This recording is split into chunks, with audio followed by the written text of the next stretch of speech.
श्री कृष्ण कहते हैं कि जब हम खुद से ज्यादा औरों के ऊपर अपनी निर्भरता बढ़ाते हैं तो अपने आप कमजोर होते चले जाते हैं।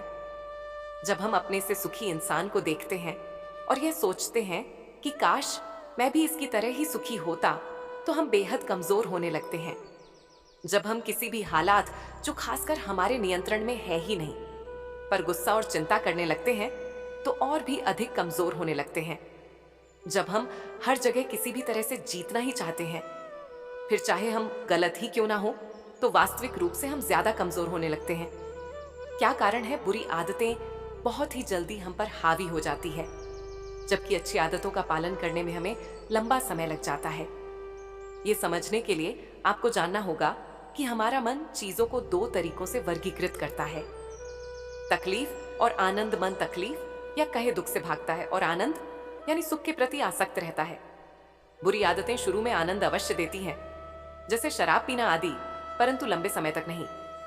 अब मन यह जानता भी है, परंतु यह हमेशा तत्काल सुख की ओर भागता है। अच्छी आदतों को मन तकलीफ से जोड़ देता है, जैसे कि सुबह की सैर। मन कहता है सुबह जल्दी उठना तकलीफ है और कुछ ना कुछ बहाना ढूंढ लेता है। इस तकलीफ से बचने के लिए यह एकमात्र सोच है। अच्छी आदतों में सख्त नियम होते हैं, पर मन चंचल रहता है। लेकिन जब धीरे धीरे अपने कर्म पर चलते रहेंगे और उस अच्छी आदत को आनंद से जोड़कर देखेंगे, तो वह अच्छी आदत आपको शीघ्र पड़ जाएगी। बुरी आदतें इसीलिए हावी हो जाती है क्योंकि मन उसे आनंद के साथ जोड़कर देखता है, और अच्छी आदतों में लंबे समय लग जाते हैं क्योंकि मन इसे कष्ट से जोड़कर देखता है। नीचे गिरने में कोई ताकत नहीं लगती है, उसी तरह बुरी आदत में मन को उतना समझाना नहीं पड़ता है और अच्छी आदत बनाने के लिए मेहनत लगती है। दृढ़ संकल्प और इच्छा शक्ति से ही अच्छी आदतें बनती है। अच्छी आदत लगती नहीं, बनानी पड़ती है, और बुरी आदत बनानी नहीं पड़ती, लग जाती है। कोई भी नशा करने वाला व्यक्ति खुद से नशा नहीं करता है, वह सगे संबंधी की बातों में आकर ही वह नशा करना सीखता है। नशा करने वाले साथी इसीलिए ही बना आते, क्योंकि वह जानते हैं कि वह जो कर रहे हैं गलत कर रहे हैं। लेकिन जब साथियों के साथ करते हैं तो उन्हें गलत करने जैसी बात महसूस नहीं होती है। इसीलिए यह आप पर निर्भर करती है कि आप अच्छे संगत में रहना चाहते हैं या नहीं, क्योंकि गिरने में या लुढ़क में ताकत नहीं लगानी पड़ती है, पर ऊपर उठने में या चढ़ने में ताकत लगती है। आपकी आदतें आपका व्यवहार बनाती है और आपका व्यवहार आपका चरित्र। इसलिए जैसी आदतें होंगी वैसे ही आप होते जाएंगे। इंसान अपने आदतों का गुलाम होता है। व्यक्ति का आदत ही उसे अच्छा या खराब बनाता है। इसलिए अगर बुरी आदतें वक्त पर ना बदली जाए तो आदतें आपका वक्त बदल देती हैं। पर जो व्यक्ति अपनी बुरी आदतें बदल लेता है वह अवश्य अपने कल को भी बदल लेगा, और जिसने अपनी आदतें नहीं बदली तो उसके साथ कल भी वही होगा। जो आज तक होता आया है किसी भी चीज का, तब तक कोई मतलब नहीं होता जब तक आप उसे कोई अर्थ नहीं देते। इसीलिए मैं यह नहीं कहता कि कोई चीज गलत है या बुरी है, वह लोगों का नजरिया होता है उस काम के प्रति जिसे लोग गलत समझते हैं। ठीक उसी प्रकार आपको जो आदतें बुरी लगती है और वह आपके विकास को बाधित कर रही है, आप उस आदत को छोड़ सकते हैं। मनुष्य की आदतें ही उसका अच्छा और बुरा बनाती है।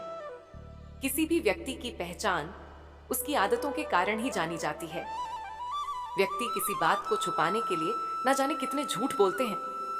व्यक्ति की झूठ बोलने की आदत इंसान को संकट के घेरे में डाल दे, और आलस्य भी मनुष्य का एक बहुत ही बड़ा शत्रु है।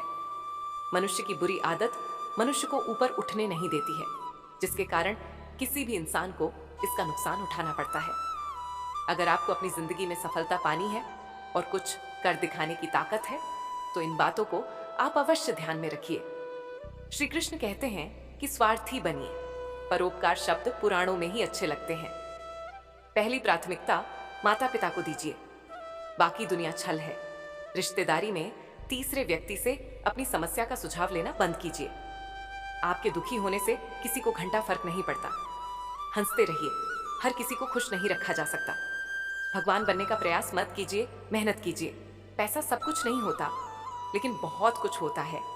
आप जो भी लक्ष्य चुनते हैं उसके प्रति दृढ़ रहे। हर किसी के जीवन में अपने लक्ष्य होते हैं। जब वो इसे प्राप्त करते तो पूर्ण महसूस करते हैं। इस दुनिया में हर कोई जो सफल है अपने लक्ष्यों को प्राप्त कर चुका है। उनके पास अपने लक्ष्यों के लिए दृढ़ संकल्प और समर्पण था।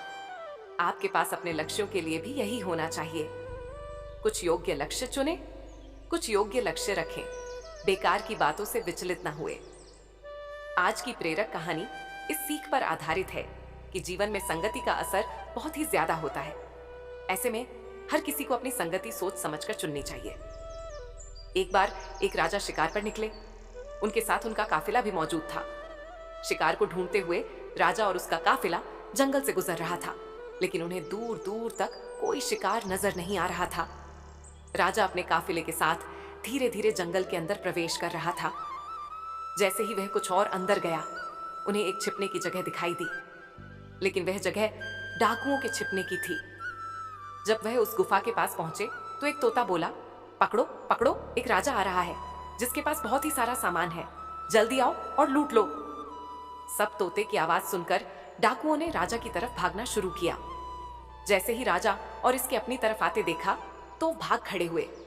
भागते भागते वो कोसों दूर निकल गए। काफी दूर आने के बाद उन्हें एक बड़ा सा पेड़ दिखाई दिया। वह सभी उस पेड़ के पास चले गए। जब वह सभी पेड़ के पास पहुंचे तो वहां एक तोता बैठा था। वह तोता बोला, आओ राजन, हमारे साधु महात्मा की कुटी में आपका स्वागत है। आइए, पानी पीजिए और आराम कर लीजिए। स्तुति की यह बात सुनकर राजा बेहद हैरान हो गया। उसने सोचा कि एक ही जाति के दो प्राणियों का व्यवहार इतना अलग कैसे। राजा बेहद ही असमंजस में पड़ गया। उसने तोते की बात सुनी और अंदर कुटिया में चला गया। वहां बैठे साधु महात्मा को प्रणाम करके उन्होंने पूरी बात बताई। उन्होंने पूछा, आर्षिवर, इन दोनों तोतों के व्यवहार में आखिर इतना अंतर क्यों है? साधु ने पूरी बात सुनी और राजा से कहा, यह कुछ नहीं राजन, बस संगति का असर है। जो तोता डाकुओं के साथ रहता है, उसकी भाषा और व्यवहार भी डाकुओं जैसा हो गया। वहीं जो तोता यहाँ रहता है, उसका व्यवहार आदरणीय है, अर्थात जो जिस वातावरण में रहता है वह वैसा ही बन जाता है। ऐसे में व्यक्ति को हमेशा ही अपनी संगति को सोच समझकर चुनना चाहिए। दोस्तों, इस वीडियो में बस इतना ही। मिलते हैं अगली वीडियो में। अपना ख्याल रखिएगा। जय श्री कृष्णाय।